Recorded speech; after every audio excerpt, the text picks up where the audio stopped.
Welcome back to Sports DNA. It's Daniel, Nick, as always, Oh, and we got a few topics for today, and we'll get right into it. First, I want to give a shout out because yesterday was the 2-year anniversary of not just this man behind me, but there were a total of 9 lives taken in this helicopter crash. It was on a Sunday, 2 years ago yesterday. We lost Kobe Bryant and his daughter. Um, I don't know if you were at the clinics that day, but I I was. was. You were you? Okay. So this was the wild thing that I don't think I've ever experienced something quite like it. Was I was probably about 5 minutes out from the gym that day, and I see the initial TMZ report that Kobe Bryant is dead in a helicopter crash, and I was like it's TMZ. I was like that's just it.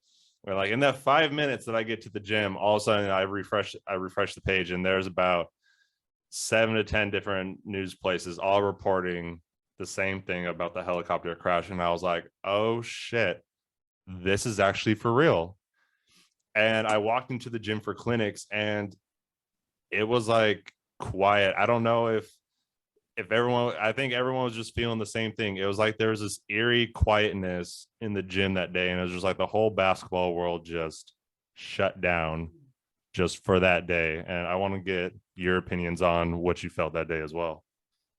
Definitely, definitely. I was at clinics, and it's one of those things that, like, I think for my entire life, like, it's one of those moments where, like, you remember where you were, what you were doing, type thing. I literally remember we had just broken a huddle. It was probably for like Diddy ball or something like that, and Zach was coming out of like that office area. You know what I mean, where the PC is, and like, bro, like Zach, like I don't want to say he casually said it, but he was just like, dude, like Kobe Bryant, like he was very straightforward. He was like, Kobe Bryant and Gigi were in a helicopter crash and they're both died. And like he said it like that. And I like, bro, I straight up was like, bro, shut up. Like that didn't happen. And then like, bro, I checked my phone and like, it's one of those things where like, even now, I feel like I have a degree of cognitive dissonance when it comes to that happening. Like, I don't even know if you can see this, but I've had this random purple Kobe jersey like hanging in my room for like a minute because when I was in high school, I mean, I was nowhere near the player that Kobe Bryant was, but just because I had like a shaved head, people used to be like, "Oh, you kind of play like Kobe, you kind of play like Melo," and like I always felt like that was like a really really high compliment. And honestly, like in high school, I kind of rooted against Kobe because I wanted to see KG get a ring, and I didn't want Kobe to get to six. So like being able to appreciate his like posthumous career to me was like even more exciting than him as a player, which is why I feel like it's still such a loss that we can't really quantify.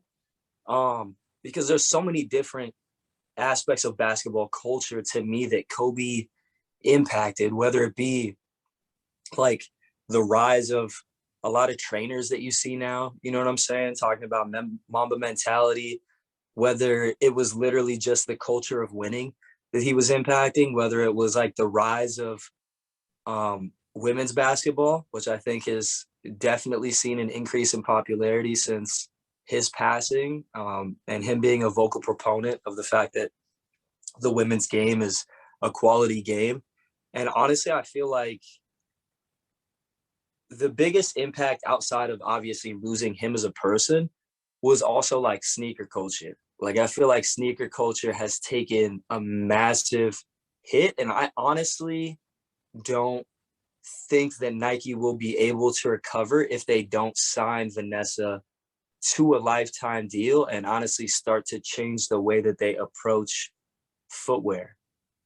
Because I think Kobe, like, and you can probably attest to this too, like, dude, in high school, like, it was all Kobe's. Like, if you had a pair of Mm-hmm. Kobe's, like, that was like God mode. You know what I'm saying? And like they were just everywhere, and that was like a pinnacle of like performance basketball shoes. Like it had really nothing to do with Kobe and his game. It was just like this is literally a perfect hooping shoe. So only low top basketball shoe was being offered at the time. So like the fact that prices have completely risen and um you know, the fact that they obviously lowballed Vanessa for whatever the lifetime deal offer was. I hope that that can get resolved, but ultimately, I don't know, man. It's one of those things where like I really hope the Bryant estate, if they have like any footage that they feel comfortable sharing of Kobe, can like maybe put that out, because like I don't know, bro. It almost feels like you lost like your uncle or your dad or something like that, bro. Like we had like this legit personal relationship with this icon that was just taken too soon, man. So yeah, rest in peace, Gigi and Kobe, because it's super tough. Yeah.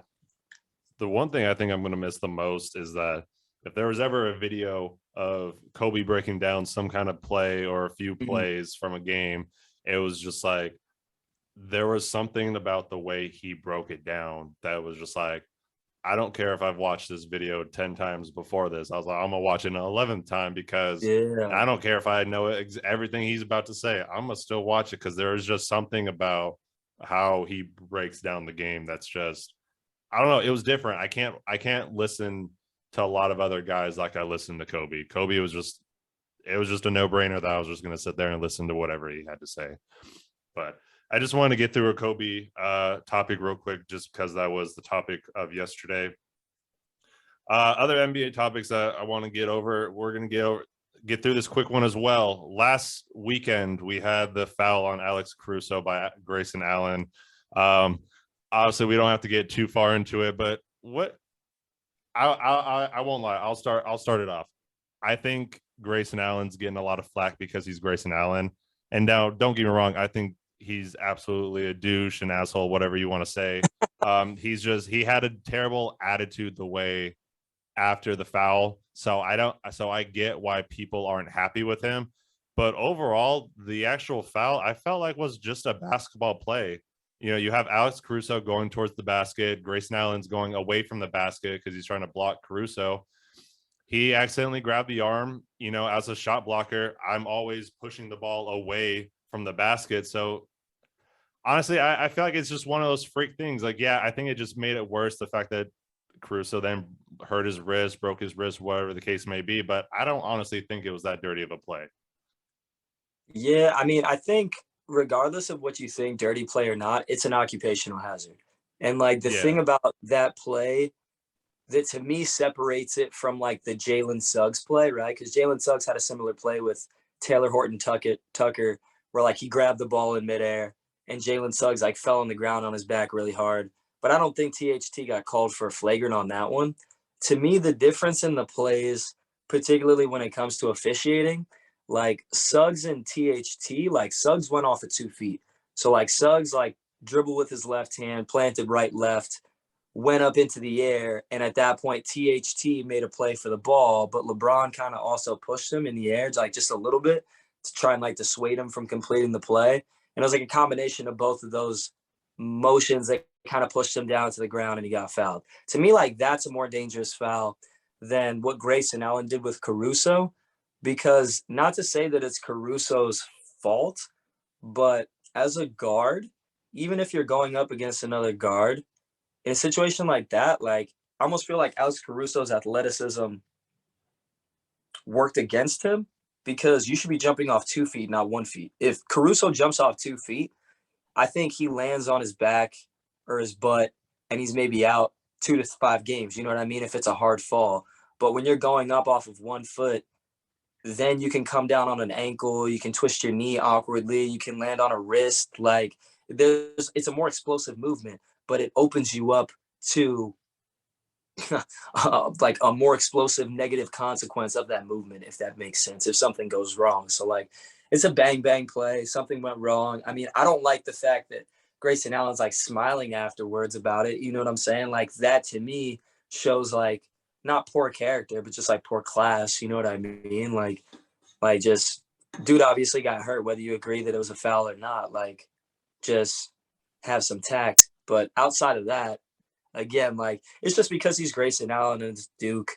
And for the casual basketball fan that doesn't watch a lot of Bucks games, they're like, Grayson Allen's just on the Bucks to hurt people. He's like, no, Grayson Allen's on the Bucks because he's a professional basketball player and he's contributing to their basketball team.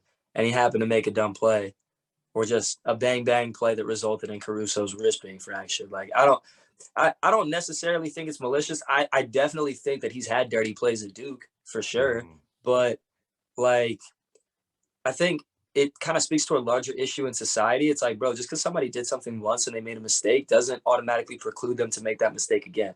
Even if they do, that could just mean that they made the same mistake twice. It doesn't mean that like that person should then be typified and identified with solely by that mistake or that shortcoming. You know what I mean? Like there has to be a redemptive element to people's character. Otherwise, why are we talking about things like development? You know what I mean?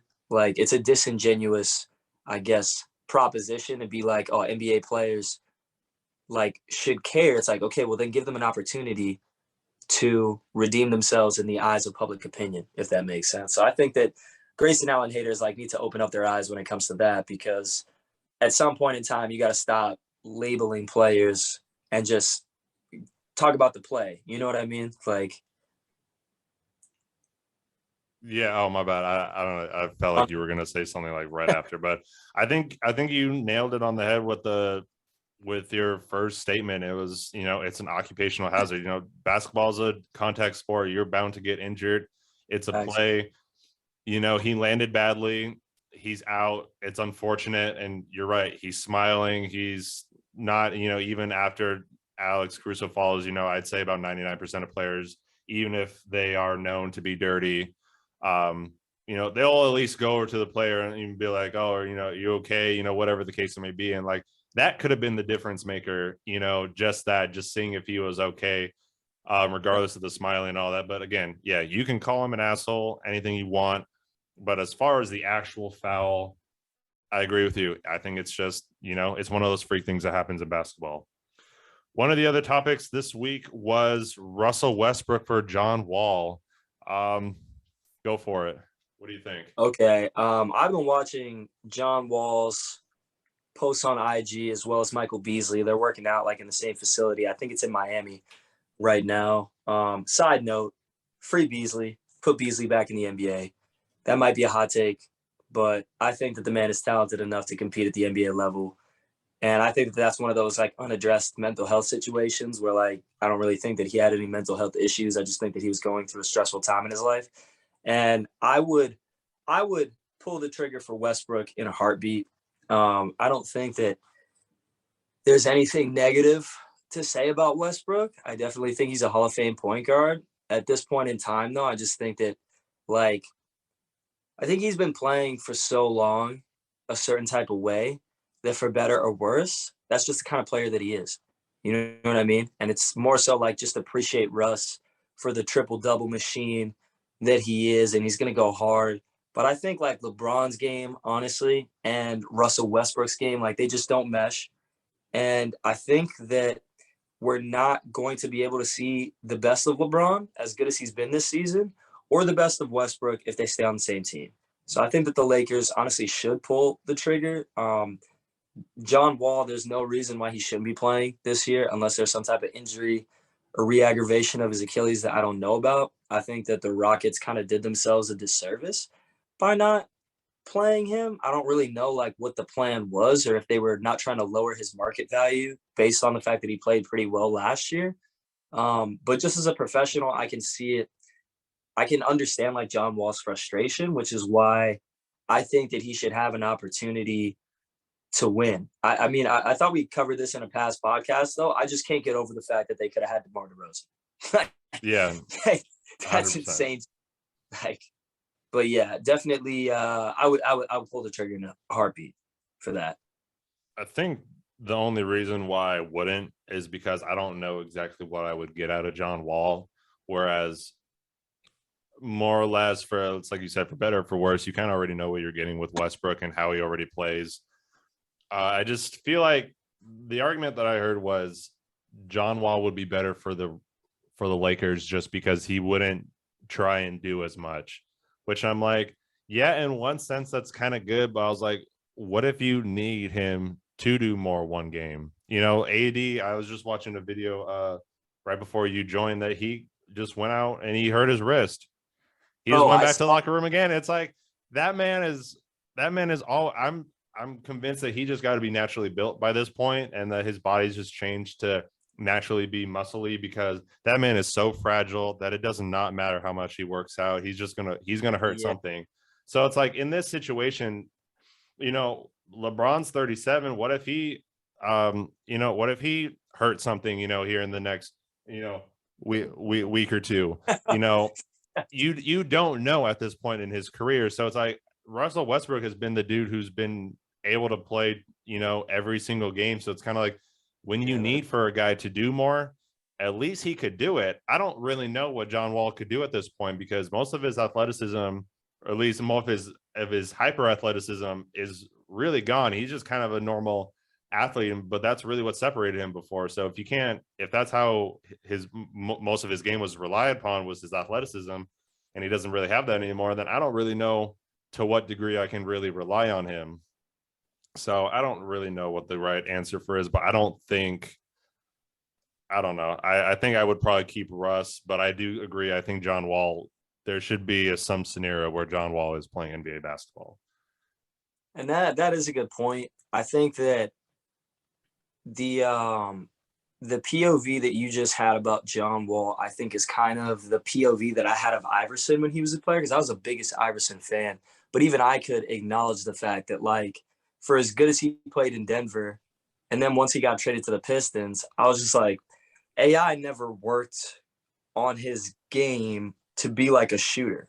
You know what I'm saying? Like, so much of his game was predicated on his God-given athletic ability that, like, once that faded a little bit, it's like, oh man, you're not even hitting the same shots that you used to, because you're not getting the same lift. Like, everything about your game was so centered around you being this hyper athletic freak that once that fades, it's like John Wall was never known as an off the dribble shooter. You know what I mean? I don't know John Wall's stats, but he's not an outstanding 3-point shooter. So it's like, I think he unless shot like 30 or 32% last year. I think he might have been just better than Westbrook, or Westbrook's is just better than him, but their 3-point percentage is pretty close. Player for one another. I just think that John Wall might be like a little bit more hungry and maybe just a little bit fresher to like show some things off. But yeah, I don't know. The Lakers are in a tough boat. And I will say this in closing: Anthony Davis is not a top 75 all NBA player. Like, take Anthony Davis off that list. We can put T-Mac, we can put Vince Carter, we can put Klay Thompson. Like, we could literally put anybody in place for Anthony Davis. I think that was a very spur of the moment, like, too close to the situation trendy pick that is historically going to make the NBA, that's like historically going to discredit that list a little bit in regards to opening it up for like criticism. It'll definitely be laughable here in the next 10 years at most. I'd say it could definitely happen before then. Really, whenever Anthony Davis goes on a real steep decline, which whether or not that's injuries or just his overall play, that'll be when I think it'll start really coming into question. Why Howard, bro? Like, why? why did they, like, come on, man, put in Dwight over Anthony Davis, man? that was my biggest thing. I was like, when I heard that Dwight didn't get in, that was when I was like, all right, I don't like this list, because whatever, I was like, I don't care if they got 74 players right. I was like, it's that 75th that I'm going to be pissed about. No, it's always that last play. The second that I saw that Anthony Davis was on the list, I'm not going to lie, like, I've never been an Anthony Davis fan. Like, even when they got Anthony Davis on the Lakers, I was like, his career average is 60 games a season. So, like, I just, like, hate how media narratives drive, like, the reputation of certain players. Like, we'll talk bad about Kyrie, you know what I'm saying? And be like, oh, well, he's off taking a third of the season off consistently every season. That's what Stephen A. Smith always says. But, like, do we have the same consistent criticism for Anthony Davis in regards to literally how fragile this grown man is playing the game of basketball? It could be an ankle, an Achilles, a knee. I mean, Anthony Davis stays iced up almost as much as D Rose at this point. Like, that man's going to have no impact on the Lakers season this year. And to me, I mean, again, it's going to be Golden State Nets, man. Unless Phoenix finds a way to beat Golden State, but we will see. And man, I hope so. I'm hoping for a Western Conference Finals because honestly, I'd be so down to go one game at least. Yo, I if don't that even was care. Suns Warriors for the Western Conference Finals, I'd be cool with that. One Because, seed, two seed. dude, like we need to go to the Suns game when they're not at home, but like when they have a listening party. Oh my God, bro! When I'll they go to an open, actual game. oh, but A well, yeah, you Western got to Conference get Finals game would be dope. those listening parties are so much fun though. Like, oh my God. Just going there, watching the game on the big screen, and like the atmosphere is just crazy, bro. I Like, bet, especially for playoffs. Oh, I oh 100% yeah, bet because uh, just since I mean, Phoenix has been hungry for a while, and not everybody. last year satisfied something, but it wasn't enough. Phoenix wants to keep going. So, one last topic before we get into our longest topic. The two biggest vets that I've been hearing trade rumors for, besides John Wall and Russ, obviously, have been Jeremy Grant and Eric Gordon. Eric Gordon's obviously still on the Rockets. Jeremy Grant, they're trying to Pistons are maybe trying to find a way to get him out and get something else. I heard Jeremy Grant be thrown up for Ben Simmons. I don't remember where I heard Eric Gordon, what rumors are hearing about him, but where do you think those two players would be best at, or who do you think should go after him? So I'll go Eric Gordon first, just because I honestly haven't watched Jeremy Grant play this season, but I did watch a lot of him last season when he was with Denver. Um, Eric Gordon's balling right now. Like I watched the full Golden State Rockets game, and like he's comfortably running their offense. Like I've been watching Eric Gordon for like years though, man. Like I remember Eric Gordon when he was at Indiana before the knee injury at the Clippers. So like Eric Gordon to me is like the definition of an NBA pro. You're talking about somebody that came into the league with lofty expectations. Pretty sure he was a lottery pick. Played well for the Clippers his first couple years. Really injured his knee. Kind of was a little bit of a journeyman, and now, definitely carved out a niche during all those Rockets runs. But he's like the last vet on their roster from those years that they haven't quite traded away to really signify like full rebuild.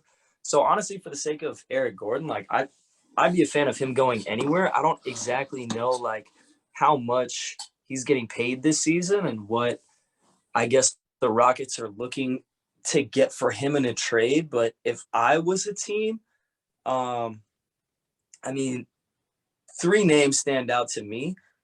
The first to me, like the perfect Eric fit would Gordon's making about be Miami, bro. 12 million a year, and that was in 2016, maybe. 12 million.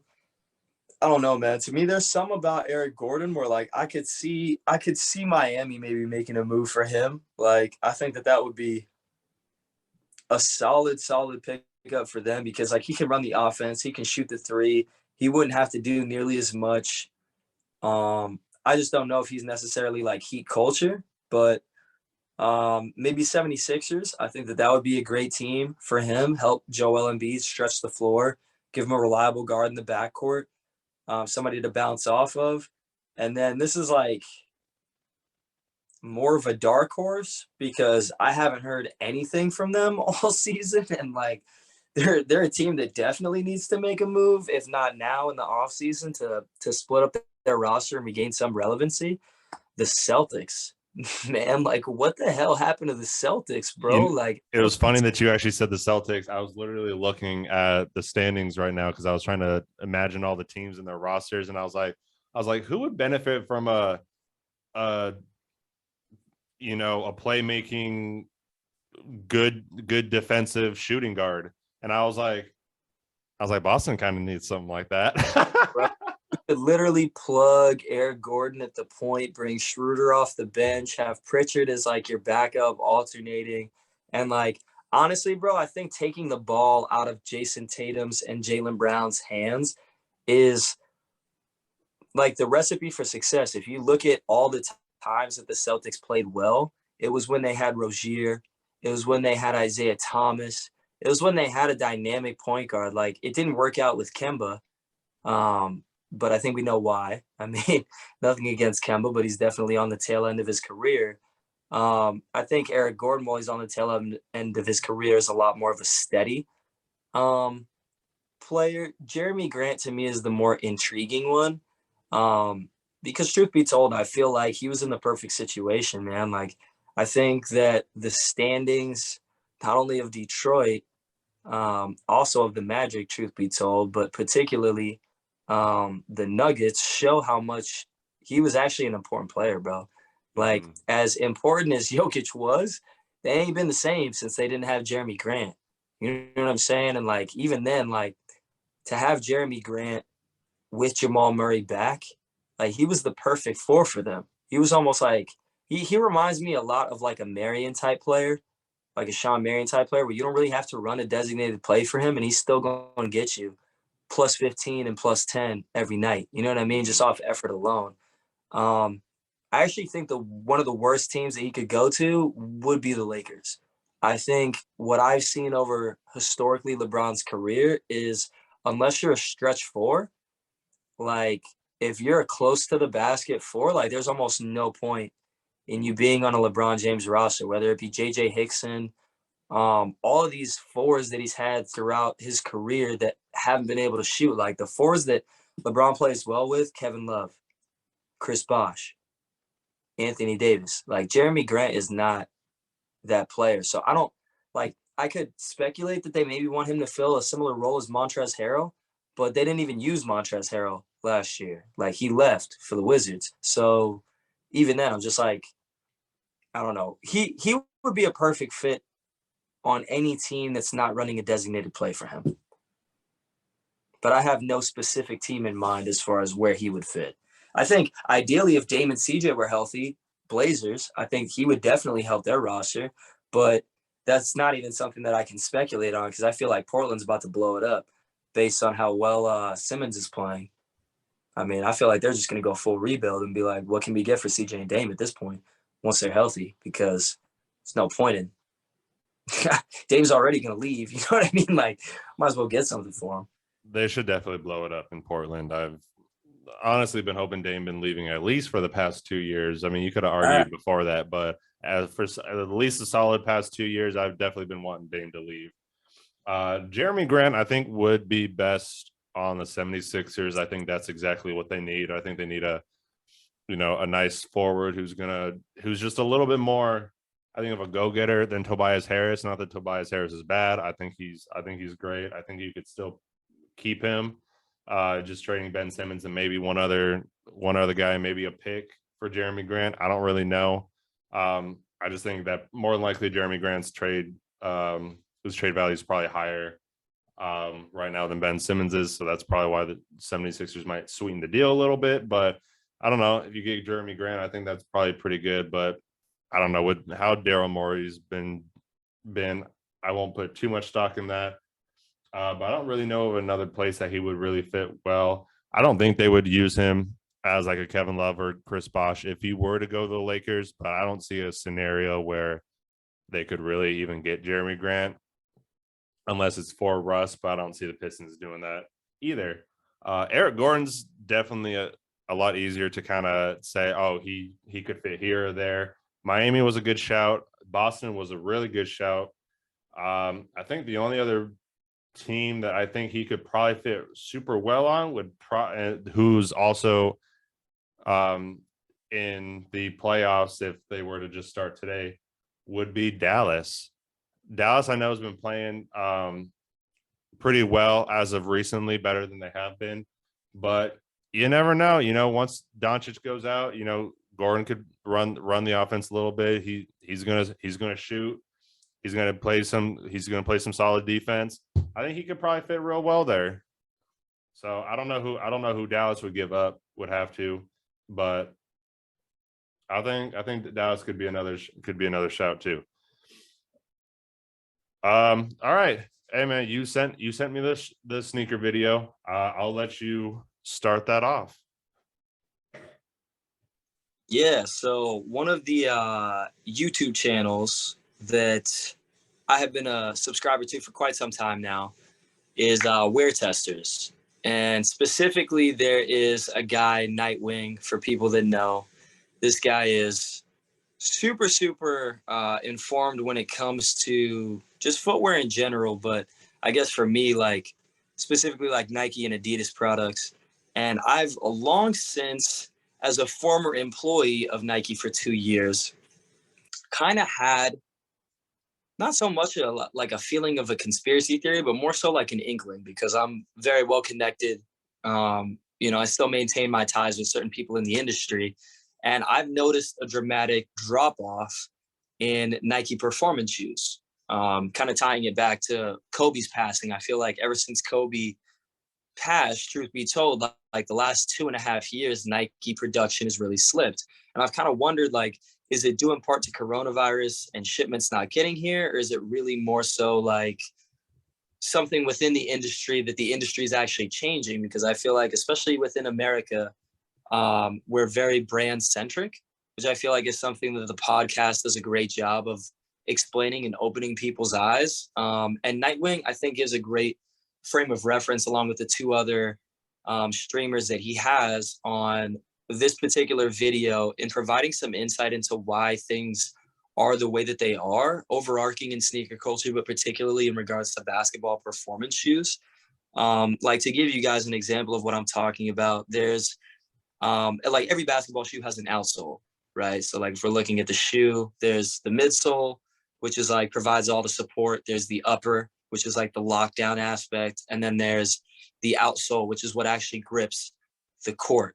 For shoes that are released in the States, and it's made in a completely separate factory. So think like the athletes have a special athlete factory all their shoes are going through that are able to withstand a certain performance element. And then we kind of get like second tier shoes, or so I've thought for a while, right? From a different warehouse that manufactures them with, let's say, like slightly less support features and also slightly less like textile uppers, if that makes sense. Like they're more so, to give you an idea, like an average Air Force One or like a Nike shoe probably costs them like $20 or $25 to make, but they're charging you 90. You know what I'm saying? Or they're charging you 100, as opposed to, let's say, an athlete shoe where it's going to cost like $35 to $40 to manufacture. And then they're obviously just outsourcing that to the athletes and not making them available to the general public. One thing that I recently found out is that in China, they actually have a special sticker that they'll put on certain Nike boxes that says like XDR rubber. And the XDR rubber is like a special, again, textile rubber that like really helps your shoes grip the court, whether it be inside or outside. So like learning about that, I was just like, what the hell kind of knockoff rubber have we been getting like in the States these last couple of years? Because I can literally like open up my closet and I've got like 5 pairs of Nike shoes, whether it be a Kyrie 6 or an Air Jordan 12 team retro, or like an Air Jordan team retro rather, where I'm just like, yo, like I literally spent like $100 or $150 to like slide around on a basketball court. Because one thing contextually about Arizona courts is like, I don't know, bro, like we play fast out here. We definitely shoot the three. It's like all threes, all layups. Like it's very run and gun out here. So to not have shoes that grip the court almost makes playing indoor like just obsolete. So that's one thing that I've noticed, particularly with my own experience with Nike shoes, that was kind of validating to hear somebody within the industry explain and talk about. And then outside of that, I just think they do a great job of like really illuminating how much consumerism is kind of hampering the market. Because at the end of the day, like as much as I would consider myself like a sneakerhead, like, yeah, I've got 2 pairs of Dunks, you know what I'm saying? But like one pair that I earned off sneakers that I actually won, another pair that I bought. But like at the end of the day, like as a basketball player, we genuinely need shoes that we can play in.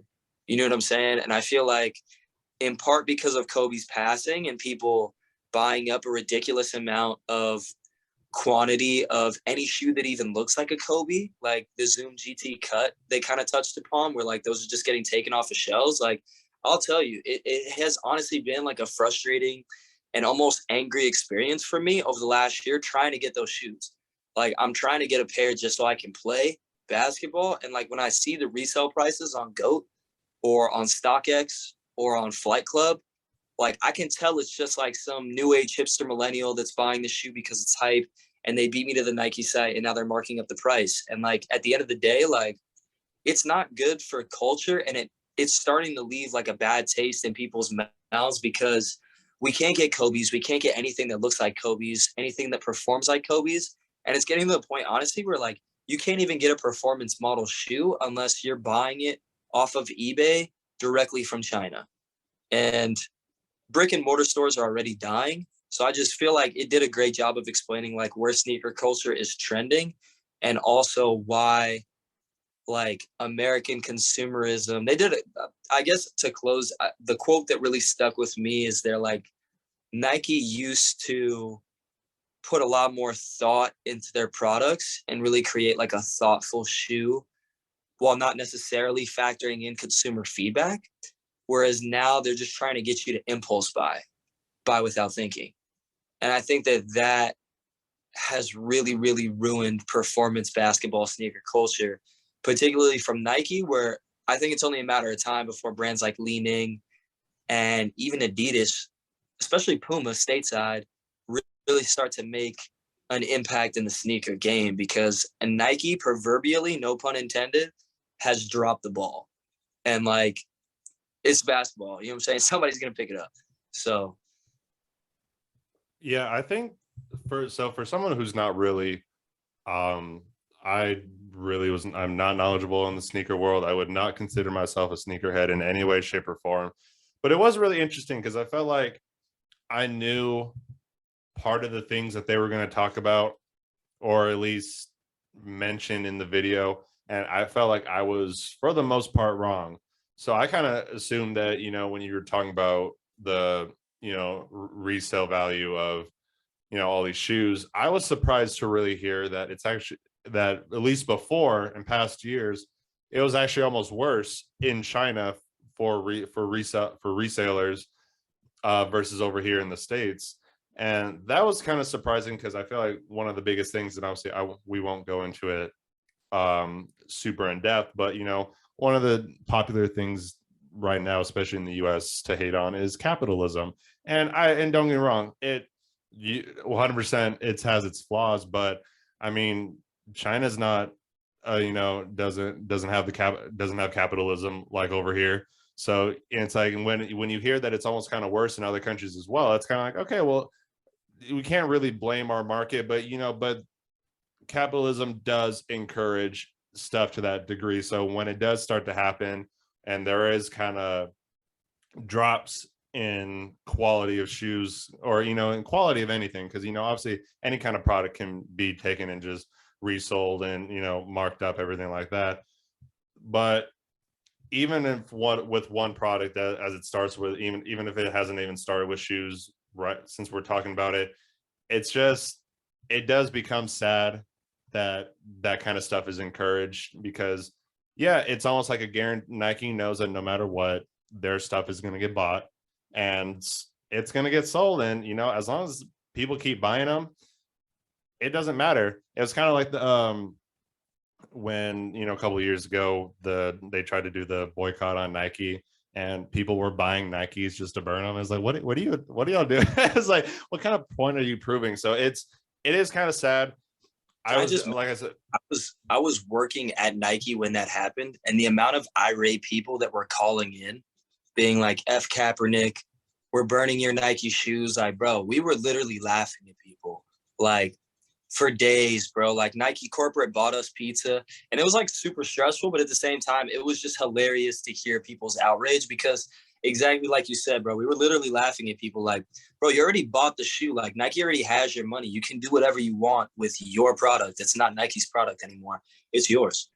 It's like, yeah, it's just dumb because again, it's the whole point is that Nike does not care what you do if their products are being bought. That's all that really matters to them.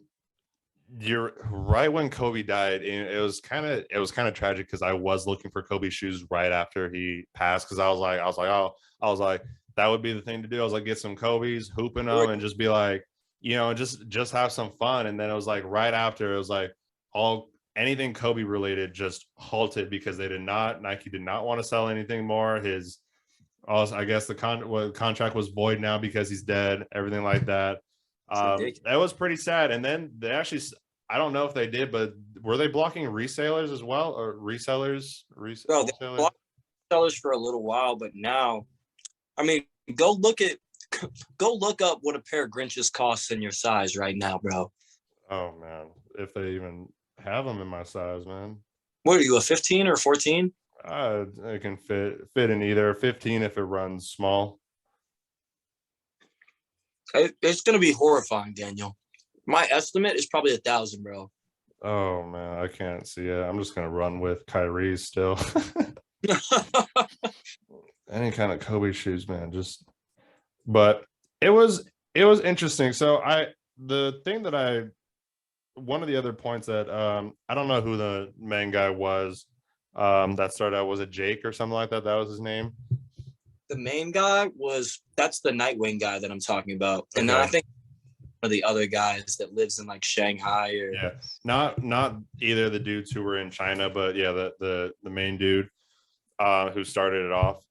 The one thing I did 100% agree on is just the consumers, and that we obviously do value, height more than we do quality, which is, again, it's almost kind of a weird thing to acknowledge, even though I do fully understand. Not that it's true personally for me, but it is kind of true. People would rather be cool and be known rather than having quality stuff or having stuff that actually has a function, because unless the function is to make you stand out, that's all that people want. And Nike knows how to do that. And I've been interested. I want to go back through the video just because I want to take note of some of the other brands that they were mentioning that are from China that are, producing some high quality shoes, because I'd be interested in seeing, what stores maybe in the US have them, because I don't know, if they sell some good basketball shoes, I would 100% be down to, scoop some shoes if they're gonna hoop well. Oh, Nike Zoom Kobe 6 Proto Grinches, 630 off GOAT. yeah, see, I don't even know if those are my size. 1160 on Amazon. Interesting. this is what I'm talking about, but I really feel like Nike kind of has to like proverbially draw a line in the sand, because like Nike's such a big company that I'm just like, you guys can have your cake and eat it too. You know what I'm saying? Like at the end of the day, there's no monetary price that Nike can pose to Vanessa that she's going to say like, nah. You know what I mean? Like if Nike really wants to make Vanessa an offer to bring Kobe's back, like they can do that in a heartbeat. To me, the same way, like, yo, you can become the premier brand in the world if you do both. Can't you give us performance wear specifically for athletes and also give us like a frou-frou version for all the millennials that, you know what I'm saying, just want something to cool to look in? Because like, I don't know, bro, like I think the part of the podcast that I hung on to was when they were talking about like alternate brands as far as like Puma or even Li Ning overseas that have really good, reliable shoes.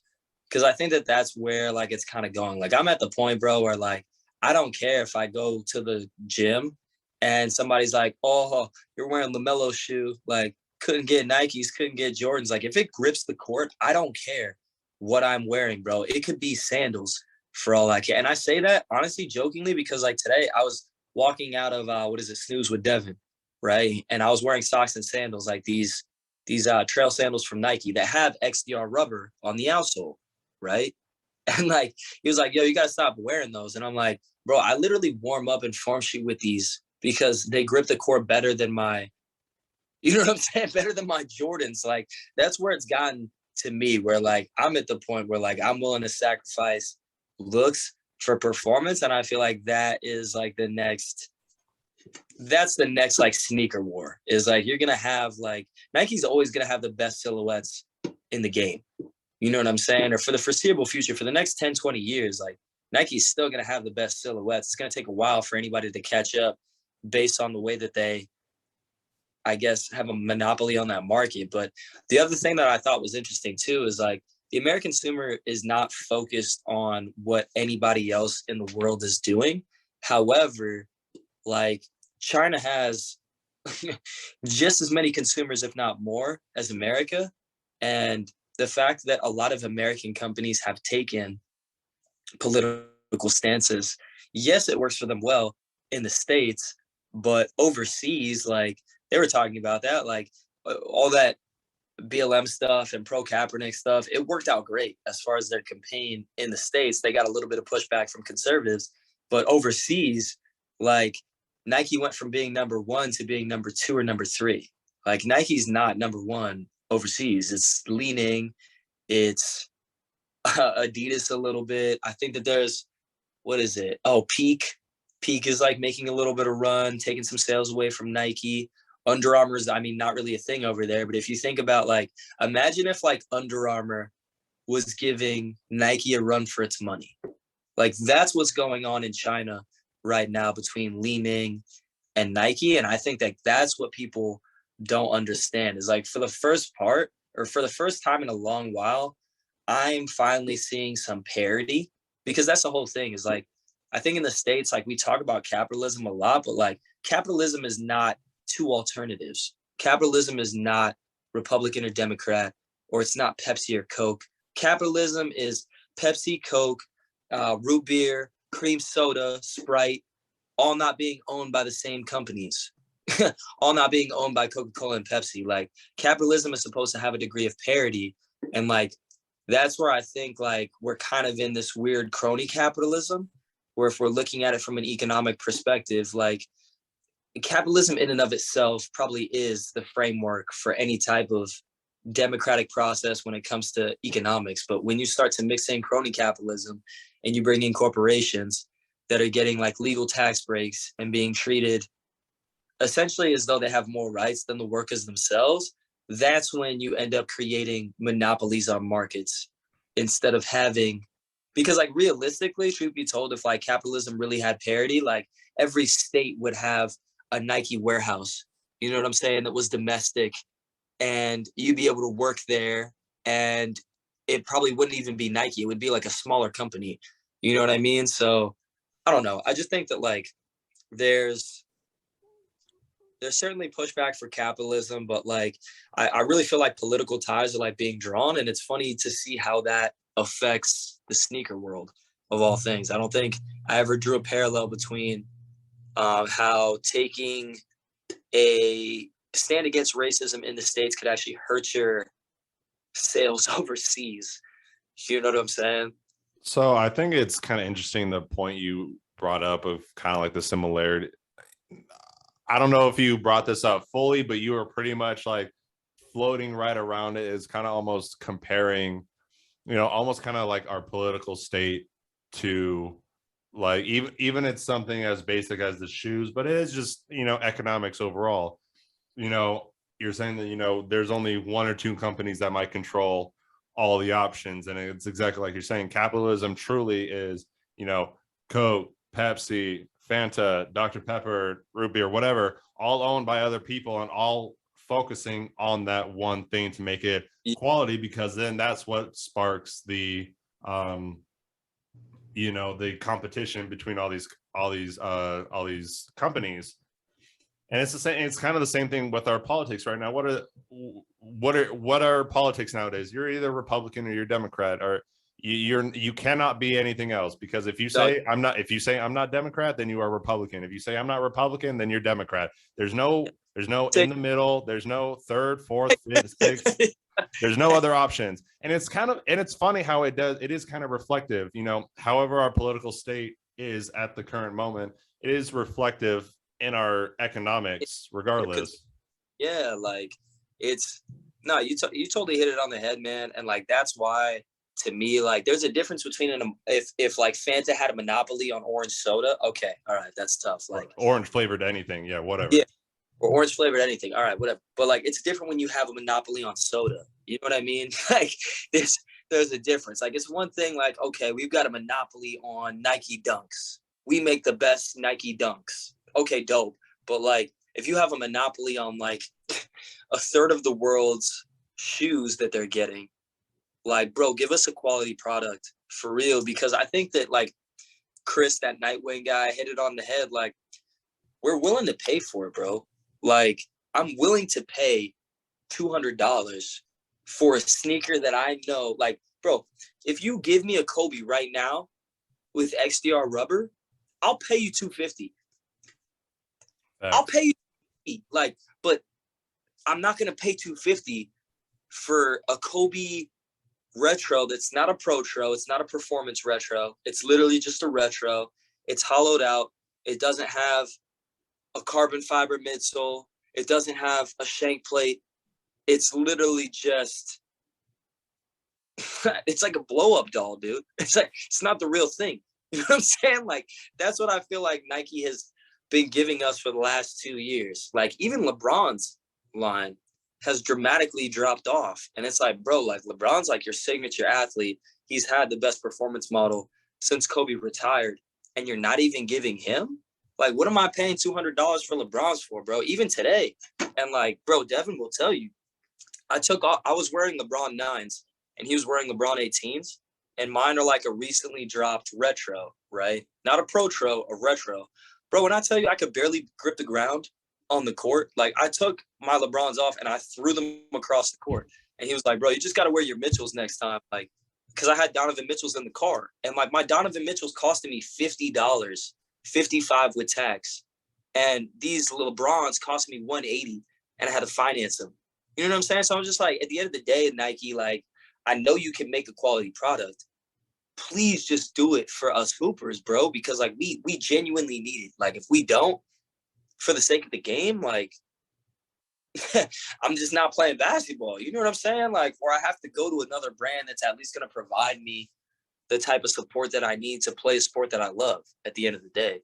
So I don't know. I just feel like Nike's like being short-sighted in that, because for as loyal as we've been to Jordan and we look at Kobe like God, like, bro, let me find out that Adidas is retroing a Kobe shoe this year. Yeah, I'm getting them.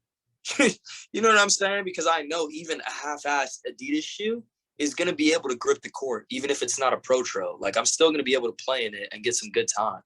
I'm waiting for and one to make a knockoff Kobe. And oh, and one's because I remember watching a video like a couple of years ago, whatever it was, and the dude went to Walmart and he was showing. He was like, yeah, Walmart pretty much selling the LeBrons, the Kyries, the KDs. I was looking at that. I was like, there's no fucking way. I just missed that. And like the next day I went to Walmart and I'm looking. I'm like, holy fucking shit. I'm like, this literally looks like the exact Kyries or the exact KDs I had at home. So yeah, hopefully N1 comes out with that, because I'll definitely go to Walmart and just cop a couple. But yeah, no, 100%. I would absolutely pay 250, 300, whatever it is, if I knew I was getting like a top performance brand basketball shoe. And even a couple of years ago, I was debating about switching over to even Puma, even though Puma at the time it was gaining more traction. But I'd say it definitely, as of right now, it's more popular.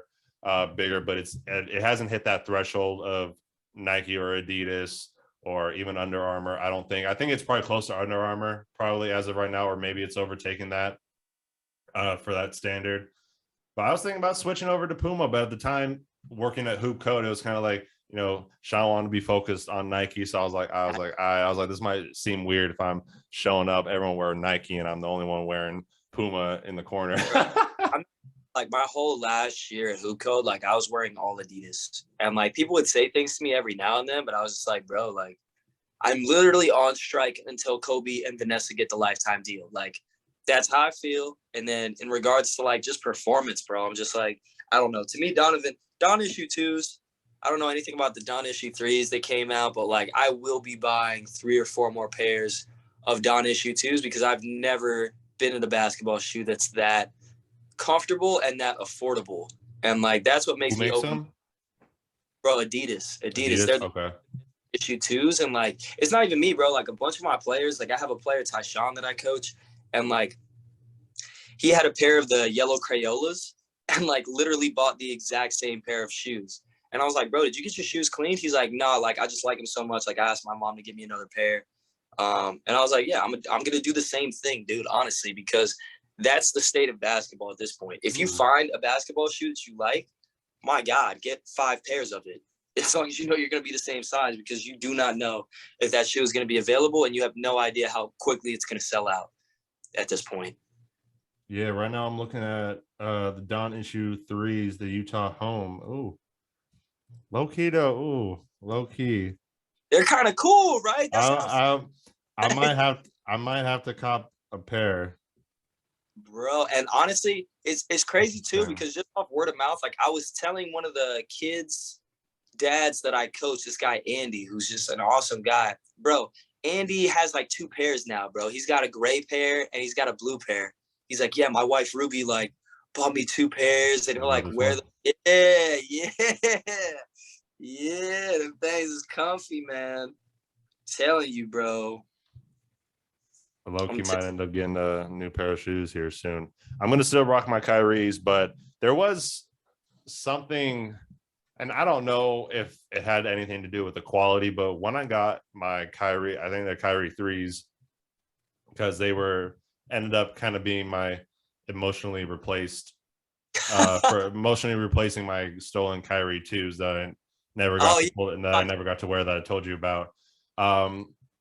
There was something, and I don't know, maybe it was the color, maybe again it's just how the shoe is designed, the material that it used, but it was kind of like the Kyrie 2s that I got, the white and gold, man, they were like pure white. Like they were almost like, I hated how white they were because I knew they were gonna get fucking dirty at some point.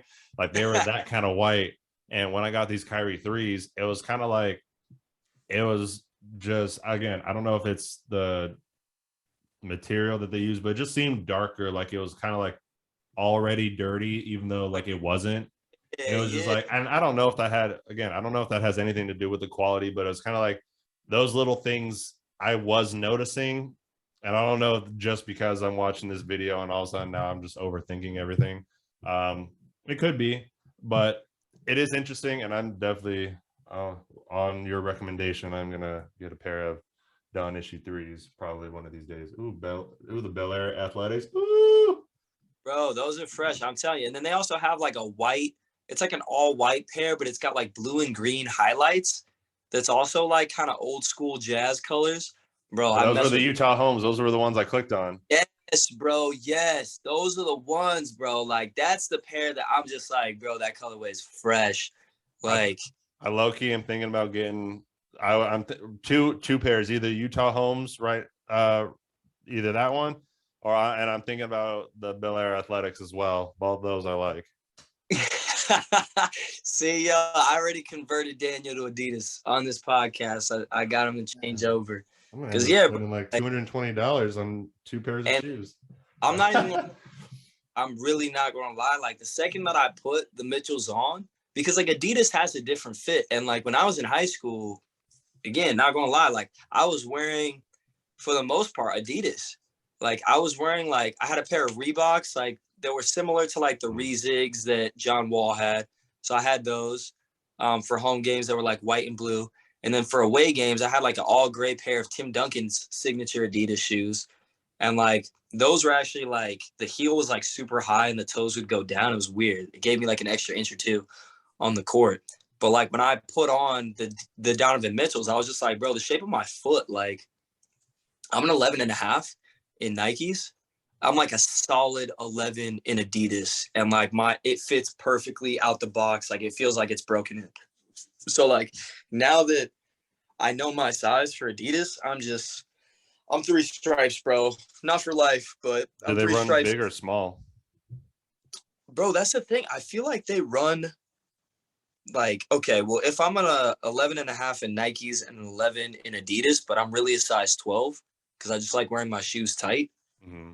Like to me, the Adidas they would run big, right? Or run small? No, they would run big. So what size are you getting versus what size are you? You said you're size 12? But I get an 11 in Adidas, like performance. So they run big then, right? I guess, unless they fit like real perfectly. In any case, then maybe, you go. but then you would probably go down a half size. So yeah, I guess they would probably run a little big. So I might be able to get away.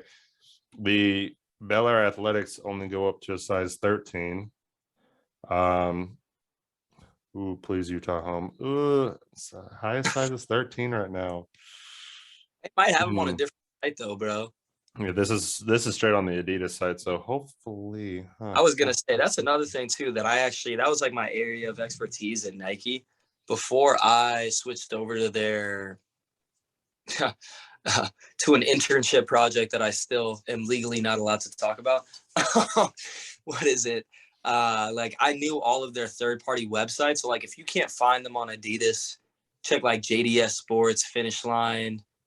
You know what I'm saying? Like a bunch of those third parties, I can send them to you too. Like Hibbit's another good one, Hibbit Sports, where like they'll carry freaking random obscure sizes and random obscure Nike products that like the Nike site won't have. And like literally if you Google search for it, like it won't come up, but you go to Hibbit or JDS. And like, bro, it's like a treasure trove of quality shoes that for the most part will be marked down, or even if they're not marked down, will be like just super obscure and you'll just be happy that you found it.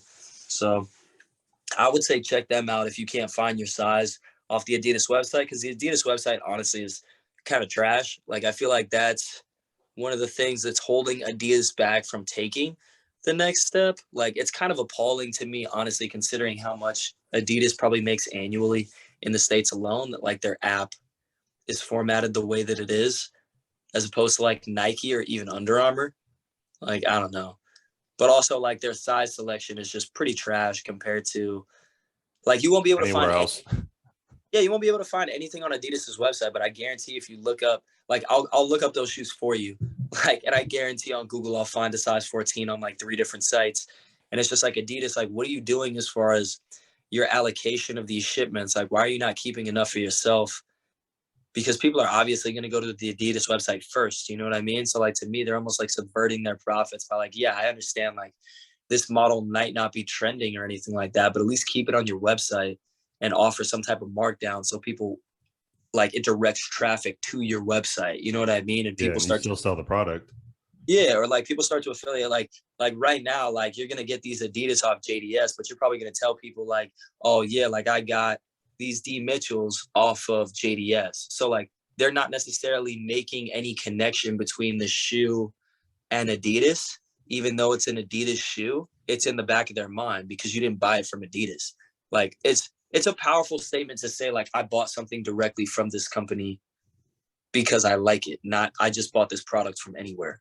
You know what I'm saying? Yeah, Like, and it just happens to be from that certain company. yeah, that's what I think. Like Adidas, I guess, is missing stateside, but I think anybody that is interested in the state of consumerism or just interested in any type of like insider basketball information should honestly watch not only that video but definitely subscribe to Wear Testers as well, because they are definitely one of the best online reviews for shoes. Nightwing, that guy Chris, always gets his shoes first, and like he really does do a great job of not only breaking down like performance reviews and stuff like that, but he actually has like eBay links in a lot of his videos to Chinese sellers that will have like high quality Nike products with XDR rubber on them that you can like legitimately buy from somebody in China. Now, granted, it probably takes like 2 to 4 weeks for the shoe to get here, but when it does get here, like you're basically getting like almost like a different factory version of Nike. So like the Nikes, let's say Kyrie's, right? You wanted to get some Kyrie's, like stateside, the Kyries that you get would be subpar to the ones that you could get through the link that Chris would provide, because the ones that he would be providing would have that XDR rubber to where you wouldn't have to worry about, yo, are these going to grip the court? Yo, is this white or is this more of an off-white that they like pre-packaged it with, you know what I'm saying, to cut down costs between the 2 and the 3. Like, I don't know. That's where I'm at with that, man. Definitely follow their podcast, and they should be doing those segments in the future. So I think that that's something that Daniel and I will probably revisit later on, because I find those topics interesting, and it's nice to hear from insiders that we're not crazy, There's an actual economic reason as to why these shoes are selling out so quickly, and also like why certain shoes are restocking, and how that has to do with like shipping delays, and things of that nature. So We can definitely revisit this just because, I mean, it's kind of like the point we were making before that, there's obviously some kind of reflection of even just the shoe world, how it's reflective of even just what's going on in our political state in our society. So I think even revisiting this again to some degree kind of gives us an idea about what's even happening out in the world. And because we might be talking about a small portion of economics where we're only focusing on performance sports shoes, but it still is affected by everything else that's happening in the world, all these other companies, anything else that's happening in other countries with their economics and their political systems. It all gets affected. So one way or another, it's almost kind of like we are reviewing kind of what's almost like happening in the world at that point as well. So 100%, we will always keep this in the back of our mind. And yeah, if they make another video, yeah, and if they're talking about something interesting, we'll definitely go over it. So I think we're probably going to call it for the night. I think we're both at that point because we're both need to probably get some sleep tonight. That's probably really what it is.